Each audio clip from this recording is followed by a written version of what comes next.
नमस्कार दोस्तों, online classes study point में आपका हार्दिक अभिनंदन है। मैं संजय कुमार भार्गव हिंदी पढ़ाने के लिए प्रस्तुत हूँ। आज हम बात करेंगे व्याकरण की। व्याकरण क्या है, व्याकरण में किन किन चीज़ों का अध्ययन किया जाता है और व्याकरण शब्द का निर्माण किस प्रकार से हुआ है, उस पर हम विस्तार से चर्चा करेंगे। व्याकरण शब्द का अगर हम संधि विच्छेद करें, इसका अगर विग्रह करें तो इसका विग्रह इस प्रकार से किया जाएगा, वी धन आ धन करण। इसमें वी और आ उपसर्ग है, करण एक प्रत्यय है। दो उपसर्ग और एक प्रत्यय के योग से व्याकरण शब्द का निर्माण हुआ है।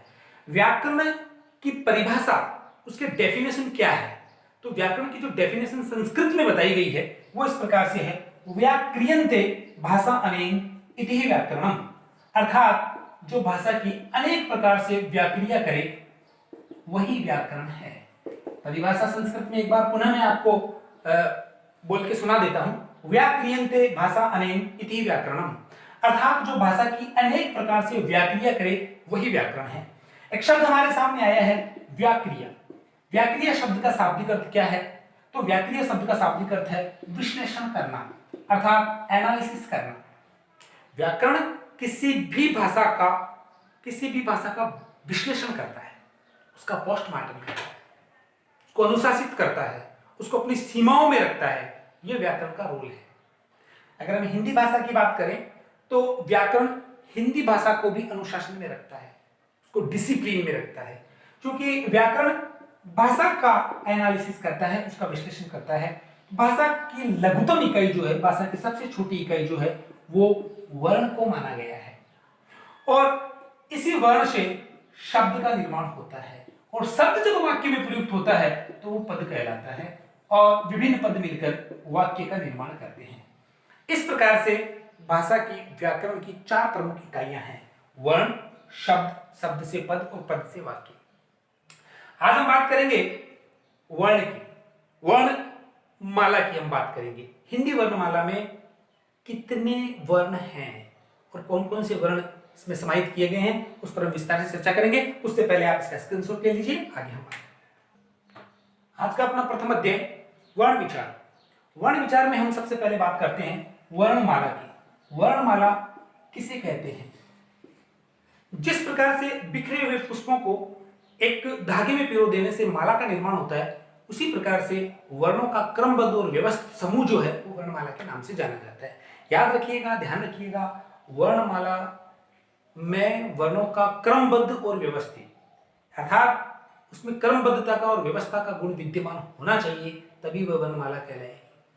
हिंदी वर्णमाला में वर्णों की संख्या कितनी है, यह कंफ्यूज उत्पन्न करने वाला प्रश्न है। अलग अलग किताबों में, अलग अलग गाइड में हमें इनकी संख्या अलग अलग देखने को, पढ़ने को मिलती है। कुछ किताबों में इसकी संख्या 44, कुछ में 48, 52, 56, 58 तक भी हमें इसकी संख्या देखने को, पढ़ने को, सुनने को मिलती है। लेकिन वास्तव में हिंदी वर्णमाला में वर्णों की जो कुल संख्या है वो 52 है, और मैं आपको इसे याद रखने का तरीका भी समझाऊंगा। जिस प्रकार से हमें याद है, हम कभी नहीं भूलते कि अंग्रेजी वर्णमाला में वर्णों की संख्या कितनी है।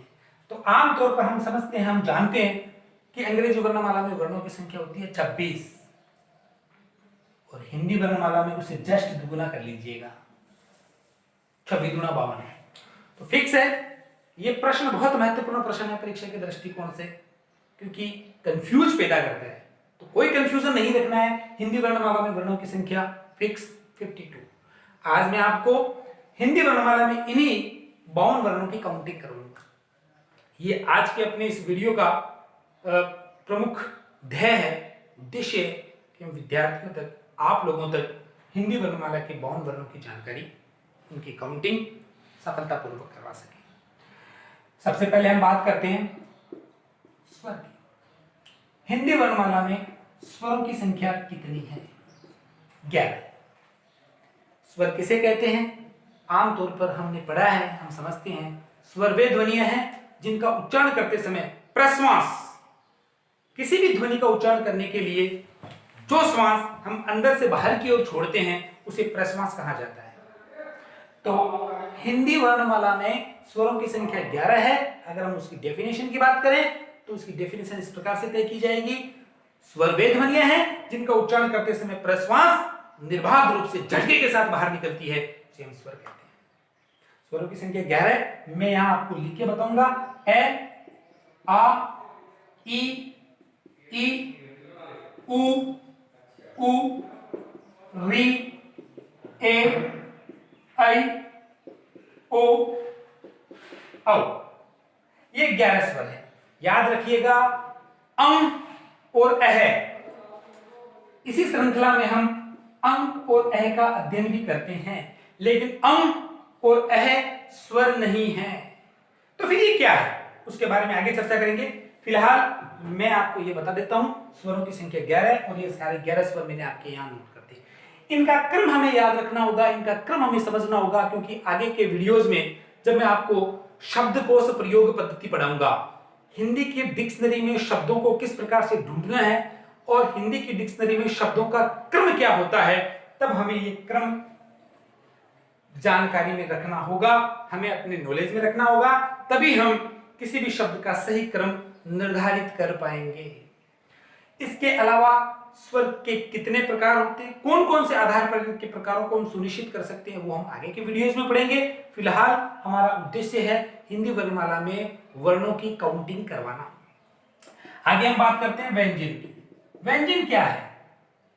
व्यंजन वे ध्वनियां हैं जिनका उच्चारण करते समय प्रश्वास वाक्य अंतर में रुककर बाहर निकलती है, बाधित होकर बाहर निकलती है।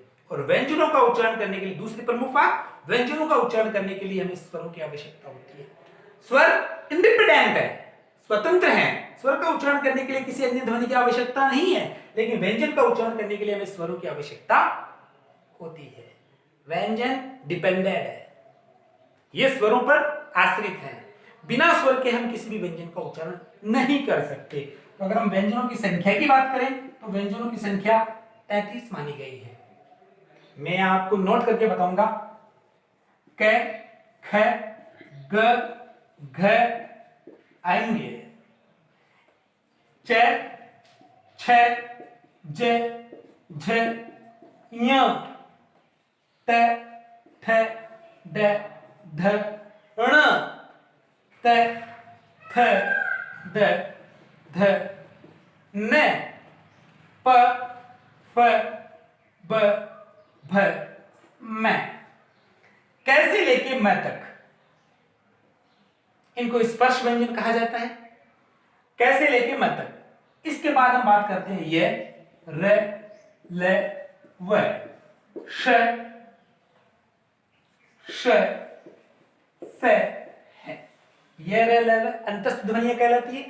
श, श, स और है उष्म ध्वनियां कहलाती है। तो कैसे लेके म तक की ध्वनि वो स्पर्श व्यंजन। 25 व्यंजन ये हो गए, 4 अंतस्थ व्यंजन हो गए, 4 उष्म व्यंजन हो गए। 25 और 4 29, 29 और 4 33। तो व्यंजनों की संख्या 33। व्यंजनों के बारे में विस्तार से ज्ञान हम आगे की वीडियोस में प्राप्त करेंगे। काउंटिंग करते हैं तो स्वर 11 हुए, व्यंजन हुए 33, दोनों मिला के हुए 44। इसके आगे हमारे पास 8 वर्ण और हैं जिनकी जानकारी बहुत अहम है। 44 में 8 व्यंजन, 8 ध्वनियां, 8 वर्ण जोड़ेंगे तो कुल हमारे 52 वर्ण सामने आएंगे। फिलहाल आप इसका स्क्रीनशॉट ले लीजिए, आगे हम बात करते हैं। स्वर और व्यंजनों के बाद में हम बात करते हैं संयुक्त व्यंजन। संयुक्त व्यंजन किसे कहते हैं और संयुक्त व्यंजनों की संख्या कितनी है?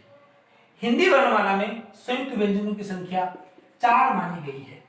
संयुक्त व्यंजन क्या है, मैं उनकी संख्या बताने से पहले उसकी डेफिनेशन बता देता हूं। संयुक्त व्यंजन वे व्यंजन है जहां दो व्यंजनों के बीच, दो व्यंजनों के मध्य स्वर उपस्थित नहीं होता, वे संयुक्त व्यंजन कहलाते हैं।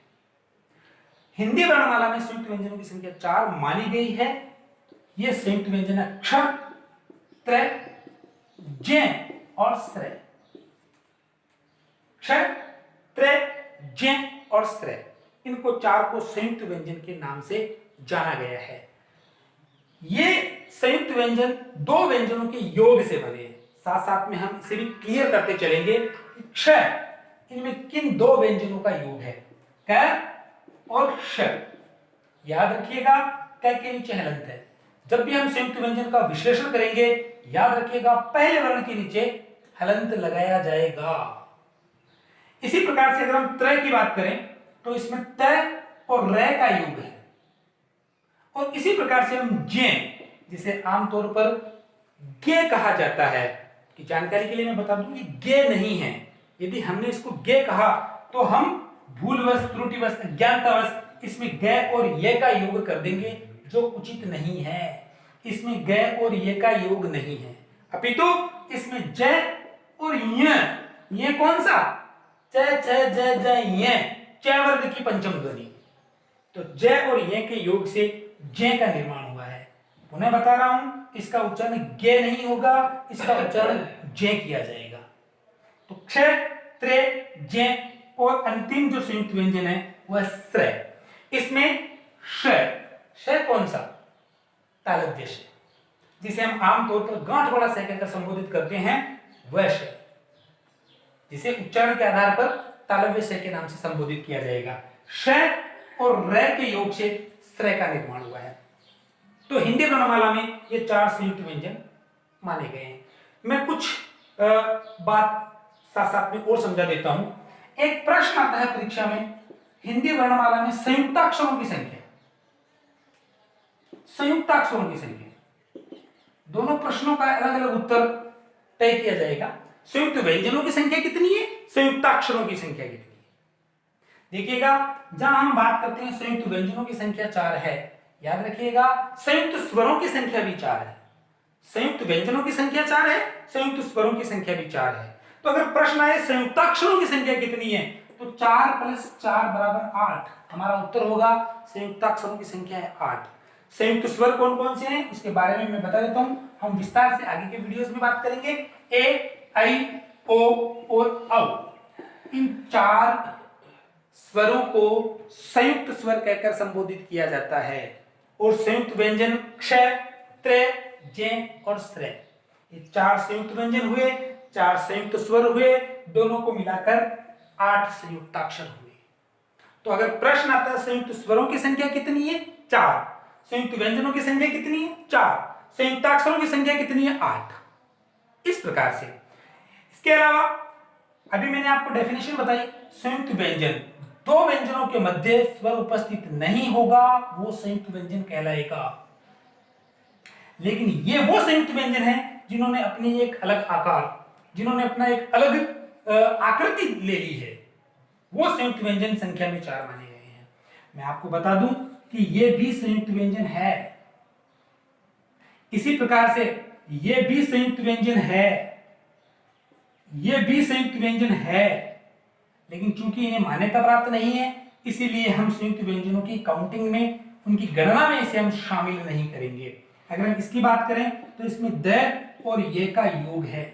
जैसे आमतौर पर हम लिखते हैं विद्या और विद्या। इसी प्रकार से त, इसमें त और त का योग है। आप देखिएगा, मैंने लिखा पता मीन्स एड्रेस, और मैंने लिखा पत्ता मीन्स लीफ। तो ये क्या है, ये भी संयुक्त व्यंजन है, इसमें भी त और त का योग है, लेकिन यह भी मान्यता प्राप्त नहीं है। इसी प्रकार से एक वर्ण हमारे पास और है जिसमें क और त का योग है। जैसे हम लिखते हैं, मैं यहां लिख के बता रहा हूं आपको, भक्त, और आपने भक्त शब्द को इस प्रकार से भी देखा है। तो ये संयुक्त व्यंजन है, इसमें क और त का योग है, लेकिन इसे भी मान्यता प्राप्त नहीं है, इसीलिए हम संयुक्त व्यंजनों की संख्या सिर्फ 4 ही मानकर पढ़ेंगे, मानकर चलेंगे। इसका स्क्रीनशॉट ले लीजिए, आगे की बात करते हैं। स्वर, व्यंजन और संयुक्त व्यंजन की जानकारी के पश्चात हम बात करते हैं अयोगवाद ध्वनियों की। देखिएगा, जब मैंने आपको स्वर के बारे में जानकारी प्रदान की थी, ए आ इ ई उ ऊ री ए ऐ ओ औ, तो मैंने 2 ध्वनियां छोड़ दी थी, अंग और अह। इन ध्वनियों को हिंदी भाषा में अयोगवाद कहकर संबोधित किया जाता है।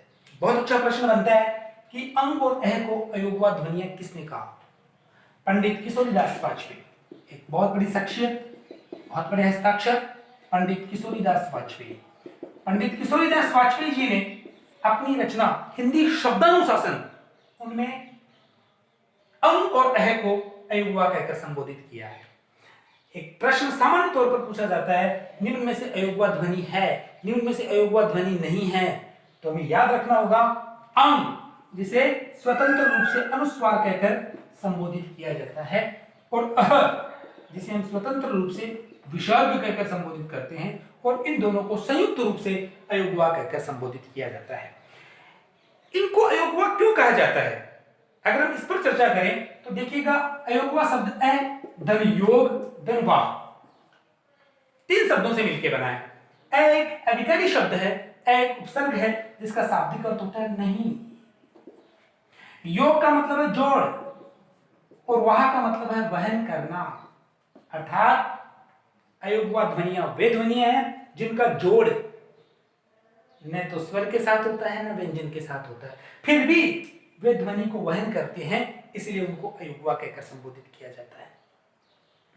तो अंग और अह को अयोगवा कहकर संबोधित किया जाएगा। एक बहुत महत्वपूर्ण बात, अनुस्वार और विसर्ग ये 2 इस प्रकार की ध्वनियां हैं जिनका हम सदैव स्वर के साथ ही प्रयोग करते हैं।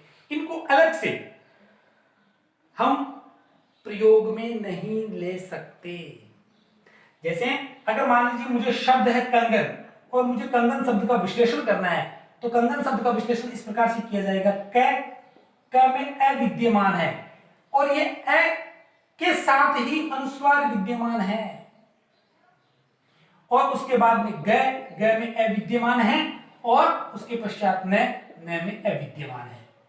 तो मेरे कहने का अभिप्राय यह है कि अगर हमने इसका विश्लेषण इस प्रकार से किया, क में अ विद्यमान है और अ के पश्चात ये अनुस्वार, ये तरीका गलत है। ये मेथड जो है बिल्कुल त्रुटिपूर्ण है, क्योंकि ये जो अनुस्वार की ध्वनि है ये स्वर के साथ ही रहनी है, स्वर से पृथक, स्वर से अलग इसका कोई अस्तित्व नहीं है। तो अनुस्वार और विसर्ग इन 2 ध्वनियों को हम संयुक्त रूप से अयोगवा कहकर संबोधित करेंगे। अयोगवा क्यों कहते हैं इस पर हमने चर्चा की है। देखिएगा, तो हमने यहां तक चर्चा कर ली है, स्वरों की संख्या 11, व्यंजनों की संख्या जो है हमने 33, संयुक्त व्यंजनों की जो संख्या है वो हमने मानी है 4, और अयोगवा ध्वनियों की संख्या हमने मानी है 2।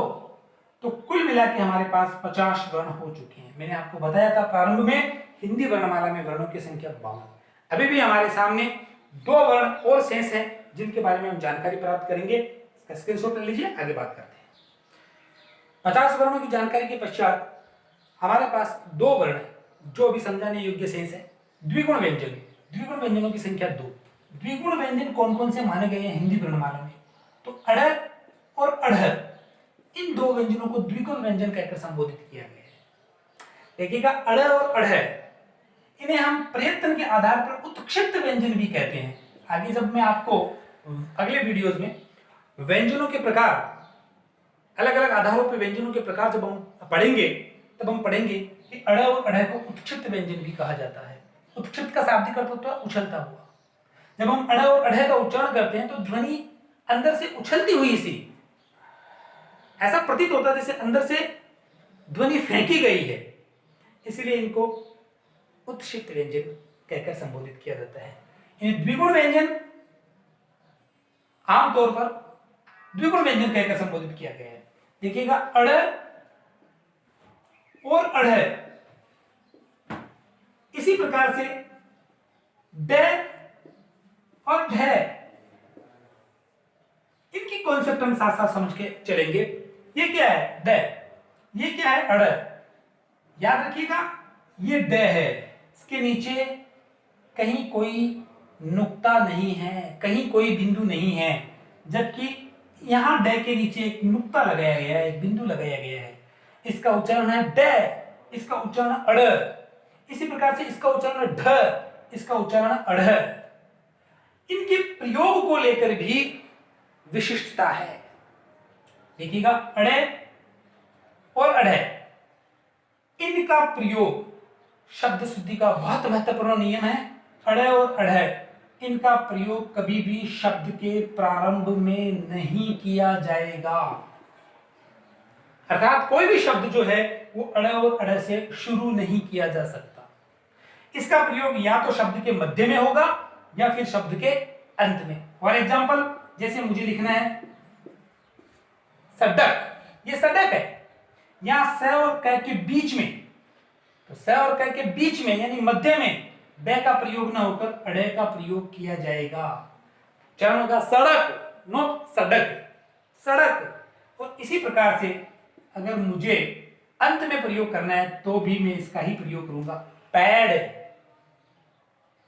तो याद रखने वाली बात यह है कि इनका प्रयोग जो है या तो शब्द के मध्य में होगा या फिर शब्द के अंत में किया जाएगा। और इनका प्रयोग, इनके प्रयोग को लेकर हम बातचीत कर रहे हैं। ड, ढ, इनका प्रयोग हमेशा शब्द के प्रारंभ में किया जाएगा, निश्चित रूप से।